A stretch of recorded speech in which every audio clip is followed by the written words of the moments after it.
Jenny, Hello, Al. How are you? doing great. Sounds great. I can hear you Oh, very well. perfect. I can hear Mm, you fantastic as well.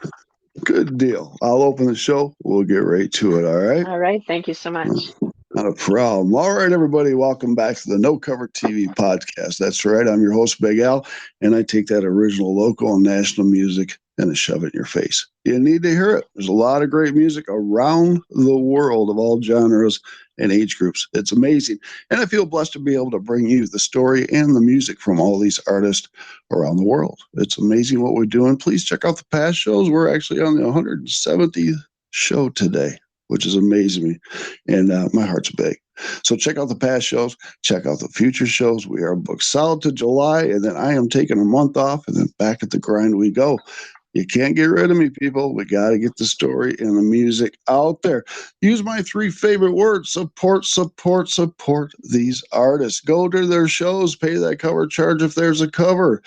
Pick up the swags, the albums, the CDs, the t-shirts, hats, coffee mugs, air fresheners I even hear is out there. Everything. So pick it up and support these artists. They do what they do to put a smile on your face, because in return, it's putting a smile on their face. So it works all the way around. We're going to have a great show for you today. We're going to do something a little different, like I do once in a while. I have a guest in the house today. We're going to talk a little bit about music, this, that, the business, this, that, and that. I hope that explains it all. So, anyways, in the house today, Jenny DuHaime out of Canada. Jenny, how are you today? Very well. How are you, Al? Thank you for having me. Oh, I'm blessed. I'm glad you're on the show today. I'm doing well. I'm glad summer has finally arrived. Yes. Oh my goodness. I got my first heat stroke of the year the other There you- day. it's beautiful out, and I hope it stays that way for a I while. hope so too. So, Jenny, you're joining me today.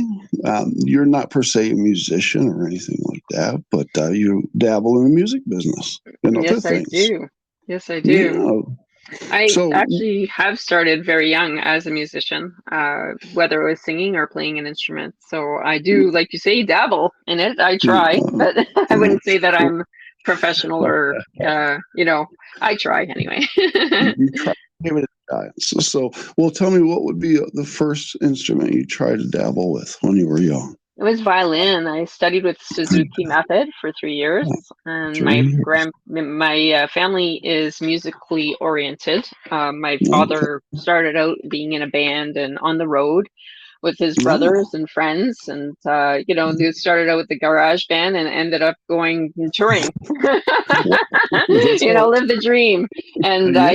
he was raised by fiddlers. My whole DuHaime family, the my grandfather and his brothers, some of them were provincial championship fiddle players. So, Wow. of course, it was along the lines of being able to pick up the fiddle and, of course, Yeah. learning the classical part of things as well. And I sang in choir and whatnot. But yeah, it was a fiddle. My grandfather passed away when I was 10, and it broke my Okay. heart so much that I couldn't pick up the violin for a bit. But I Oh, ended up, later on in life, you pick it up, those things that you just can't get rid of in your heart. And so I yeah. ended up picking it up later on and, put it down again, picked it up again. And now I'm about to pick it up for another portion of my life as well. Oh, Yeah. So well, that's playing with the Chinese community, they've invited me in to play some traditional whoa. Chinese music. So that's really a blessing in itself. Yeah. That's very Hmm. interesting music too Yeah. to play. Yeah. Yeah. It's neat that your family was involved in music and you were involved in music. And then, at what age did it take a turn where you went into professional business and decided music had to go on hold?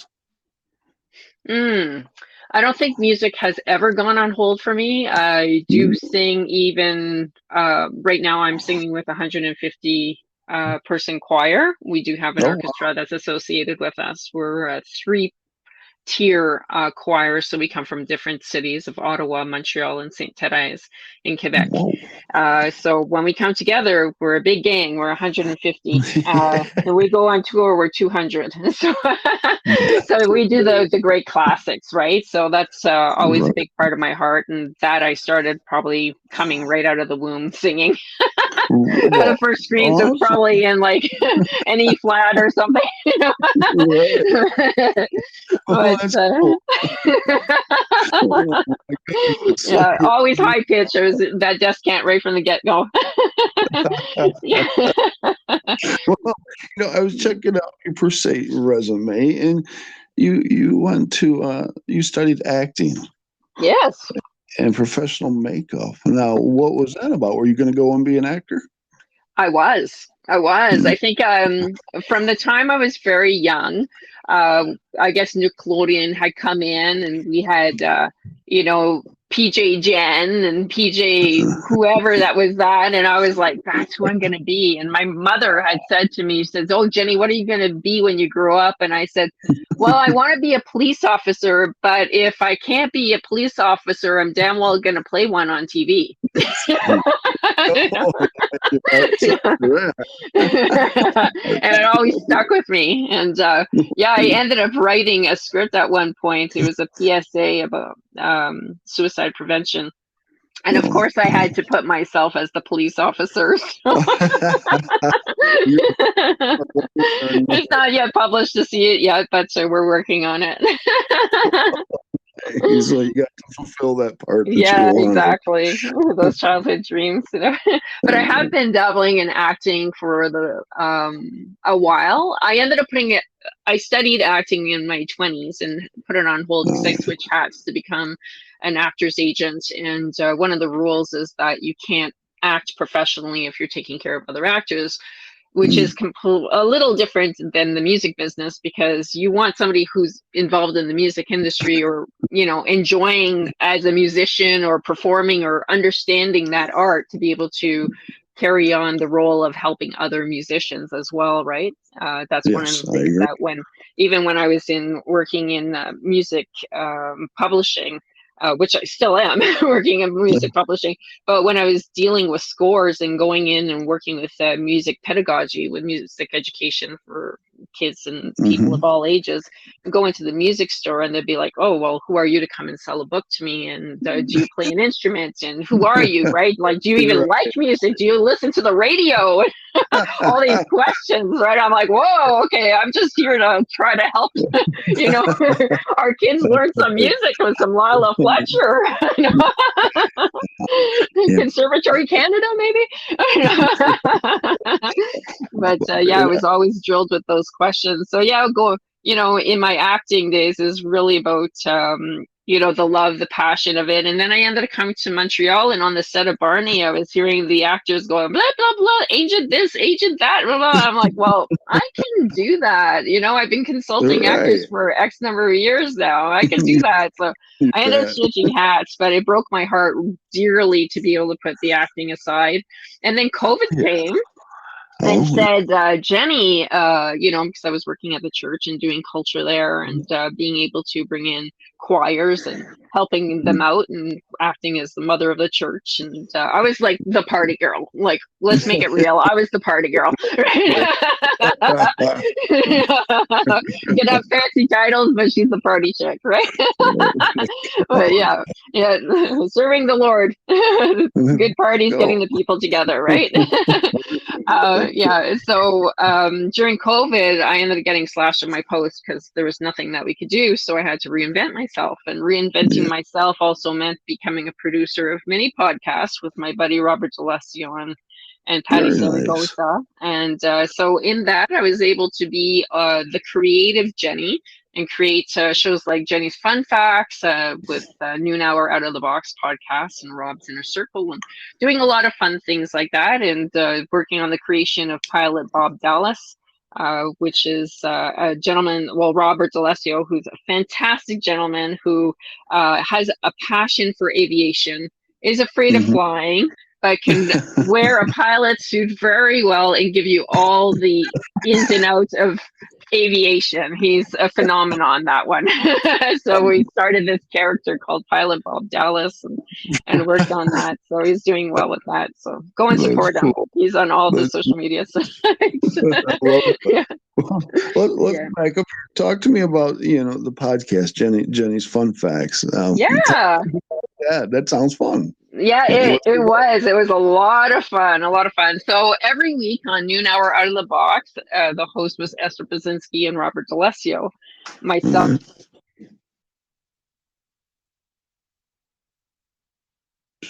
Still there with me, Jenny? Little technical difficulty. Jenny's still with me. I see her. You still with me, Jenny? Can you hear me? Can you hear me, Jenny? If you can hear me, Jenny, let's see what happens here if she comes back. If not, Jenny, if you can hear me, leave the podcast and I'll resend you the link and we'll kind of start over. How's that sound? So I'm going to keep talking to the podcast people out there because we're talking to Jenny DuHaime out of Canada. We're talking about some fun stuff here. So it looks like Sorry, I think I missed you there, right? Okay, sorry. Yeah. So so we ended up creating Noon Hour out of the box, and we would do everything out of the box. And so we ended up doing fun ideas like IBS, phone addictions, those kind of things. Right. So my job every week was to be able to bring out the elements, the best part of the elements, and to create it in a very visual and audio aspect. So we did everything that was like even on fibromyalgia, we did astral projection, a lot of different things. That's and then cool. I ended up doing one segment that just came up again recently with a friend of mine, is about drowning, because when I was very young, I ended up almost drowning. I think I feel blessed that I'm here today, but I ended up telling my story. It was a real highlight on my feeling at that moment and where it brought me to today. So it's online. Yeah. You go into Jenny's Fun Facts on Bobby's Short Shorts and you can check it out there. Oh, well, that was probably a very scary time when it happened. Oh, very, very much so. It was scary for a very short period of time until I think, go and listen to it and then you'll understand. Yeah. I don't ice fish for a reason, because when I was young, around 5, and I was with my grandfather, I fell in the hole. Oh, no. And I remember his hand coming through the hole and grabbing my hair and pulling me out of the water. Good heavens. Thank God you didn't have an army crew cut. Right. So thank God I don't go on ice no more. Oh my goodness, I hear you. Oh my goodness, it is scary. I remember ice fishing story. My son walked on the ice, and he's like, "Look at me." I'm like, "Jesus, I'm walking on water." He was like only 3 or 4 years old, but you never forget that, right? The mouth of babes. That's great. Okay, now I got to touch on this right here. Okay, 2 sentences. Okay, we've got, you work the Heavy Metal Music Association of Canada, but yet on the other hand, it says right here, Church Lady Goes Metal. Oh, yes. So you got the church lady part. Goes metal? Yeah. Yeah, it's a really interesting day when your archbishop calls you up and says, "Jenny, I just heard on your answering machine that you work with the Heavy Metal Music Association of Canada. Is that true?" And I'm like, yes. He's like, "That's really cool." That's really cool. You got Metallica in the car playing. Yeah. I actually, people in the industry, they're like, "Jenny, don't tell this story," but I do, because I really give honor to my best friend who was the genius behind it. He's passed on now. He ended up passing away from a brain aneurysm at a very, very young age, unfortunately. But we ended up getting the best of him when we could. And he's a real blessing in my life, my best friend. We ended up coming in and creating the Heavy Metal Music Association of Canada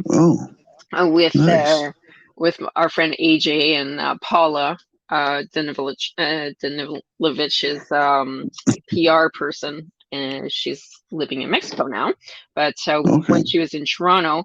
So yeah, we ended up putting together the Heavy Metal Music Association of Canada, and to be able to bring a great networking system to heavy metal industry, music industry. And it was fabulous. It ran well for about 12 years. I had, after Raymond it was Raymond Black Melody Wallace who who was the founder. And after he Okay. passed, a lot of the friends came together and said to me, Jenny, we don't want to let this go. We're willing to help you out. So I had Pedro Barbosa and Nick Guérin, John Asher, Michel Ayoub, Barbara Pavone, who came forward and helped me out with the organization. We really worked the networking out. A lot of people came forward and really supported us well. We got involved with M for Montreal. There's a lot of different festivals that we were involved in as well. It was a good run that we had. Right now, it's mostly a networking page that's on Facebook. So people are welcome to go there and to put their upcoming singles or where they're playing, or to talk about the industry, to try to network with the people that are involved in that page. There's a lot of great industry people. Oh, yeah, there is. And that's great you were a part of that, because there's a lot of heavy metal bands in Canada. Well, of course, every country that I talk to, there's a lot of heavy metal bands. Yes. And they need that support. I definitely feel that. Absolutely. Yeah. Absolutely. Now, sometimes they don't get a break. No. And they seem to work hard for what they're doing and don't get paid a lot. No, that's true. Like a lot of artists, unfortunately, it's just like that Very now. True. And COVID did not help. It really did not help, because we're at an age right now where we're almost at this silver platter part of our lives where we expect things to be free, and we don't understand that it actually takes 500 hours for a song to, from the conception to its production and to get out there. 500 hours for an artist to put in to be able to create that concept, right? So that's a lot of hours for one song. A lot. There's a lot to it. There is a lot to it, not just write a song and put it together. You've got a whole lot to do. You do. Now, talk to me about this right here. You and Tara Main collaborated into a song together. We did. Oh, Tara, she's wonderful. I love working with her. She's so creative. We had the pleasure of meeting at Big Records, because we both work with bigrecords.world. As it's a hybrid label out of Vancouver with CEO Mark Rosner. And so, of course, the universe brings people together that are supposed to be together, which is the reason why we're here together as well, right? I agree. Yes. Agree. So, Tara and I ended up coming together, and she knows that I speak French. She was in the middle of writing a particular song, and she wrote it in French. It's called Paris. So she says to me, Jenny, would you mind revising my words for me? And I said, sure, not a problem. So I looked it over and I said, Tara, the French people, they're extremely poetic. And I said, well, if you don't mind, I'd like to be able to help you in being able to create a more fluid wording in what you're trying to present as a poem here. And if we could work together. And then she found out that I sang and that I tried to play the fiddle. Yeah. So I was like, okay, bring out, dust off the case and bring it out. And, so great. I was like, perfect. Let's work together. So that's what we ended up doing. We ended up working and collaborating together, and ended up getting involved with Fear Escape, who is a producer and composer, a fabulous composer who does a lot of world beats and very synthesized and very more energized and well balanced type songs. And he works a lot with Mediterranean type people, or people from that genre. I mean, so it was a great collaboration. We really worked well. The song came out lovely. I was really proud to be a part of that project with her. And then we ended up working with another group, with Nefarious Ways, for the song that was dedicated to our friend Glenn Kane, who was a country music artist, a fabulous country music artist who passed away last September. We called it, she called it Kiss Me Quiet. It was one of their running jokes, but I'll let Tara tell that story. It's her story to tell. Now, is this song that you did and collaborated with her out right now? So people can listen to it? Yes, both songs are available on all platforms. Paris was Okay. put out on November 9th, and Kiss Me Quiet was put out on October 19 of 23. So everybody out there, check those songs out. Definitely. That's great. Now, do you two plan on doing more? We do. We're working hard. She's in Vancouver and I'm in Montreal. So it's Yes. everything is online with us, and get a couple of calls here and then. But we set dates to be able to write music and to see where we're gonna put it out, promote it, try to get it out into the airways as much as possible. That's great. No, that's good. I love it. I love it. All right, let's talk a little records. Now, I haven't been to records for a few months now, but what's going on? What's happening? Oh, there's so much happening. I think we have like 89 of our members that have been nominated at ISSAs. That's great. And our, a lot of us are finalists now, including the Jet Set Music Media team, which I'm a part of as well for promotions and PR. So yeah, it's such a wonderful Tamani. She is so lovely, and the work that she's putting out there is great. It's really getting the right people together in the right room. Yes. A lot of great people. Yeah, exactly. Yeah. So let's talk a little bit more about Big Records and your position in Big Records. Yeah. Okay. Well, what I do is I work in sponsorship. I work with HiveMusic.com, and that's with Barry Perkins, who put that together. And it's really a networking system to get all music people, industry people together on one platform in a safe place.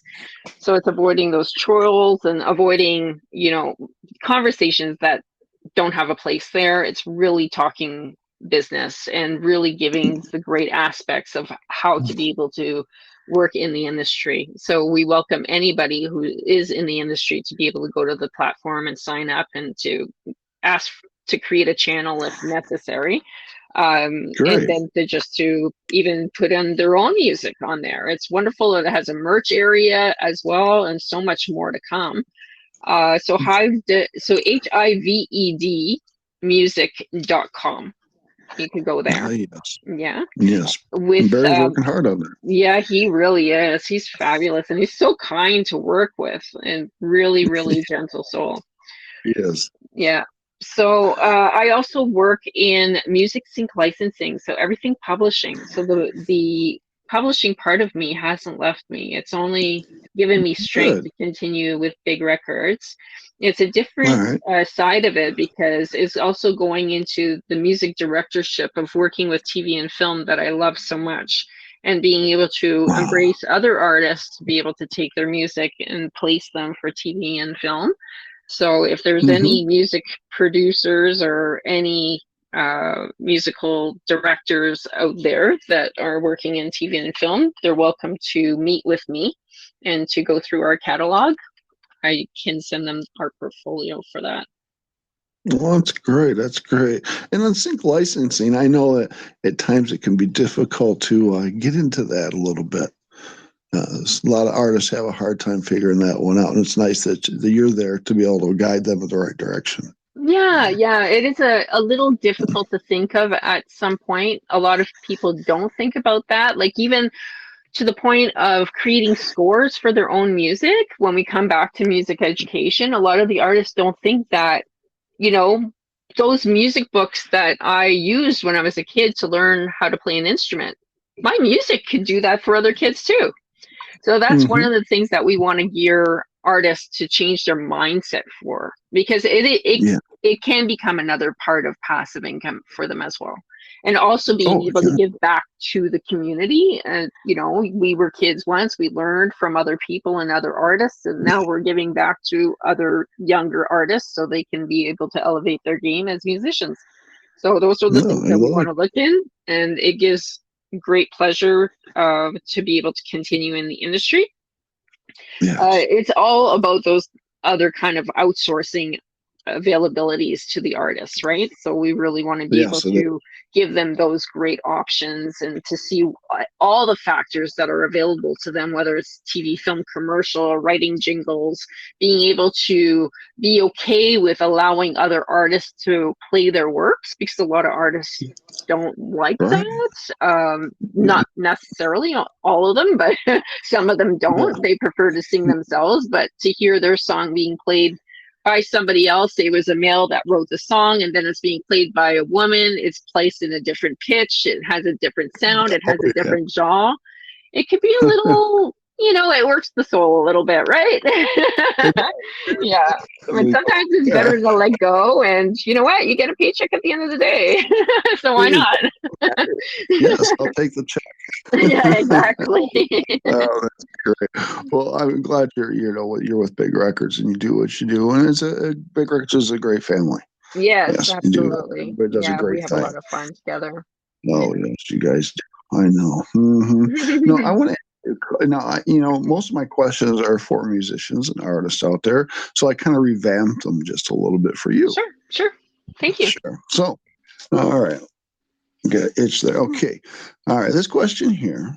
Well, you like acting and things like that, and studied acting. Okay. If you were to get a role in a movie, who would you want to star with? Two people, female and male. Oh, that's a great question. That's a really great question. You know what? I don't think I've ever really thought about it.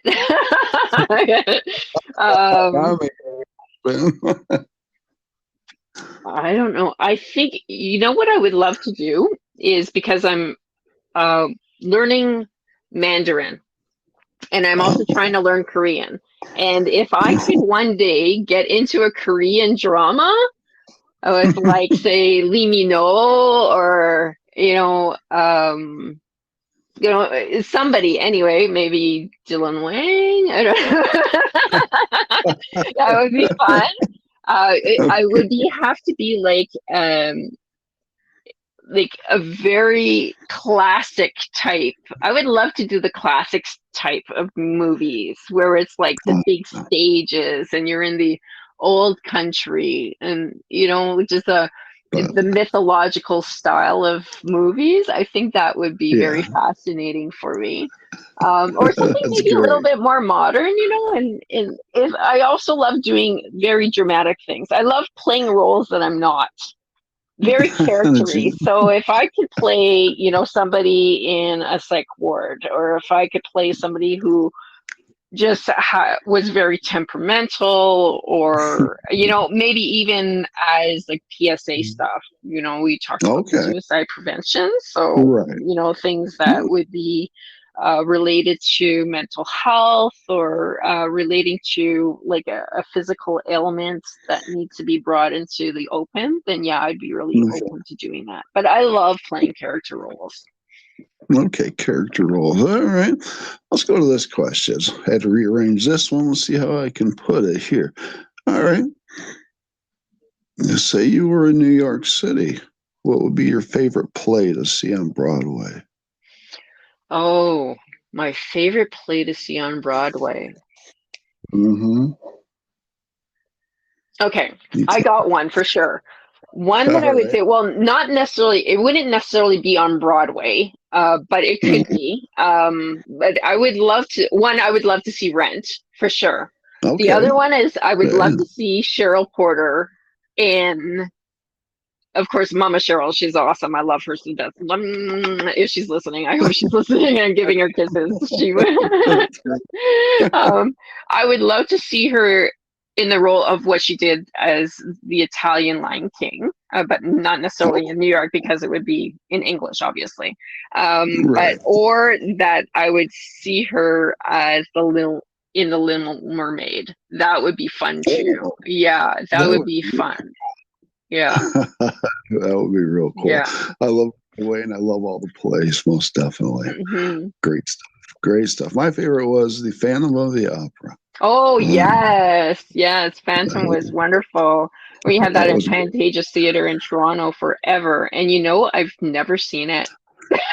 It's like horrible. I've listened to it over and over again, but I've never seen it. Mamma Mia, neither. or the Jersey boards. I've never seen them. Yeah, but Oh, you gotta yeah, see it. yeah. I really have to get out there. I got to get away from my desk once in a while. Say, get away from the desk. A little bit of a life, Jenny. Yeah, exactly. Get out. My parents always said that, Jenny, go out and get some sun. I'm like, do I have to? Direct. Yes, you have to. Yeah. I force myself off the chair once in a while. Good deal. Especially if I'm going to sing Beijing opera, then I'm like, okay, where do I show up? Right on. All right. Two answers for this one. This is more pertains to music. I'm sure you've been to quite a few concerts in your lifetime. What two were your favorite? What two were your favorite? Triumph? Really? Yes. Triumph. Yes. Triumph. Oh, yeah. Triumph. It was when they had the Pepsi lights. Oh. Yeah, that was awesome. And Randy Travis. Really? Randy Travis. He impressed me. He impressed me so much. I said, if I was ever, when these dreams come out, if I was ever to become a musician or a singer on stage, I would want to be like Randy Travis. Like Randy. Like, picture this, circa 19. Little Golden Girls are a little less self. It's probably like 1985 or 87. Anyway, Randy Travis on stage, lights go down. Might have been because the Triumph lights went off. But who knows? They sucked up too much juice in the Sudbury Arena.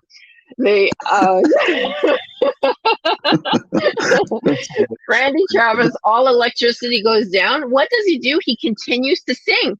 That's great. Band continues playing, no nothing going on. And then all of a sudden, pop, electricity comes back. He's on cue. Right on. Did not miss a beat. Professionalism. I was like 15, 16 years old. I said, that is a professional. Continuing on, definitely. I know one country artist group that I worked with, the arena couldn't supply enough power, so we had to supply our own power for that show. Oh, wow. Yeah, but that was a great show. That must have sucked a lot of juice. Oh, well, it was one of them big. They had 13 semis that needed to be unloaded, and so they had everything electrical and everything. That was Rascal Flatts. Yes. Wow. Great. Very cool. Yeah. Another artist that really impressed me the most, it was a conductor. I'll never forget it. Vladimir Velbitsky, Russian Symphony Orchestra. Came in with his Philharmonic Orchestra at the Sudbury, Ontario. And of course, I was like, Mom, you need to get me seats like right in front. I need to be right in front so I can see him. Just to see him was like incarnate because his hair was so like white and flowy, white blonde and flowy. And just, I was envisioning Beethoven on stage doing Symphony No. 9 and not hearing a lick of what the crowd in back of him was doing. He's just playing because he's deaf by this point, right? And he's just like the hair flowing and he's just like a madman on stage. Oh, that's exactly how this conductor was. Vladimir Velbitsky. He impressed me so much. And then, of course, I come to work with Michel Brousseau, which is our director, and he is like Elvis in front of the musicians going, and like during the whole concert, our hearts are like flying because we're like, he's gonna fall off the platform. He's gonna fall off the platform. Like we have to make sure we have like guardrails for him in the back, right? Because he moves so much. Like wow, yeah, he's like an incarnate of Vladimir Velbitsky. I think Vladimir Velbitsky is not even dead yet. So I hope not. He has so much more to give. So yeah. All off the stage. Yeah. It's not a fun day when your conductor falls off the stage. And just leave him there. He'll be all right. Just keep going. The show must go on. Yeah, exactly. Exactly. Oh, Yeah, we'll have to change the saying from, when the fat lady sings and the show's not over until the fat lady sings. Well, they'll say when the conductor falls off the stage. That'll be the new line. help. Yeah. No. I'm okay. Keep going. It's all part of the show. Oh my goodness. Jenny, I've had a great time today with you. Thank you so much for coming on. Likewise. Thank you so much, Al. I really appreciate you and No Cover TV. Thank you so much for having me. I think you're going to be off to seeing Tara now, are you? I've got to book her yet, but yes, she'll be coming up in the next couple of weeks. Wonderful. So I can't wait to have Tara talk about the songs. Well, you'll get the other part of the story. There's always two sides of the story. There is. I can't wait to hear her side. I've had a lot of fun with you today, Jenny. Thank you. Likewise. Have a blessed weekend. You too, so everybody podcast land. I hope you enjoyed this episode because I'm laughing and I cannot stop. So hope you are too. So Jenny, we're out of here. Take care, my friend. Thanks so much. Again sometime, okay? We'll see you on the other side. Okay. Thank you. Take care, and I'll get this to the platforms and send you a link. So everybody out there, podcast land, take care. You take care, Jenny. I'll talk to you soon. Have a good weekend, everyone. Thanks. Bye for now. All right. Bye. Bye-bye.